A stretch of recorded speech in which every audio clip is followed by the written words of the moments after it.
Unang sulat ni Apostol Pablo sa mga taga-Tesalonica, 3 kabanata.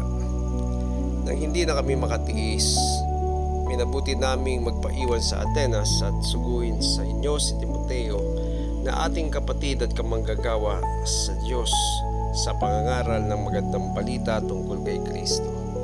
Isinugo namin siya upang patatagin kayo at palakasin ang inyong loob alang-alang sa inyong pananampalataya upang hindi manghina ang sino man sa inyo dahil sa mga pag-uusig. Alam ninyong ang mga pag-uusig ay bahagi ng kalooban ng Diyos para sa atin. Pinagpauna na namin sa inyo noon at nariyan pa kami na tayo usigin at gayon nga ang nangyari tulad ng alam ninyo. Kaya nga nang hindi na ako makatiis ay nagpadala ako riyan ng sugo upang alamin ang kalagayan ngayon ng inyong pananampalataya sa Panginoon. Nag-aalala ako na baka nalinlang na kayo ng dyablo at kung magkagayoy, mawawala ng kabuluhan ang aming pagpapagal.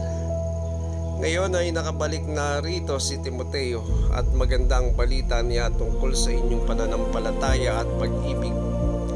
Ipinalita rin niya sa amin na lagi ninyo kaming naalala at malaki ang pananabik na makita kami, gaya ng pananabik naming makita kayo. Mga kapatid, dahil sa inyong pananampalataya kay Kristo ay naaliw kami sa gitna ng aming pagkabalisa at mga hirap. Nabuhayan kami ng loob dahil sa inyong pananatiling matatag sa pananampalataya. Paano kaya namin mapapasalamatan ng sapatang Diyos dahil sa kagalakang natamon namin dahil sa inyo? Mataimtim naming idinadalangin araw-gabi na kayo'y muli naming makita at mapunuan ng anumang kakulangan sa inyong pananampalataya. Loobin nawa ng ating Diyos Ama at ng ating Panginoong Hesus na makapunta kami diyan sa inyo. Naway pasaganahin at pagumapawin ng Panginoon ang inyong pag-ibig sa isa't isa at sa lahat ng tao tulad ng pag-ibig namin sa inyo.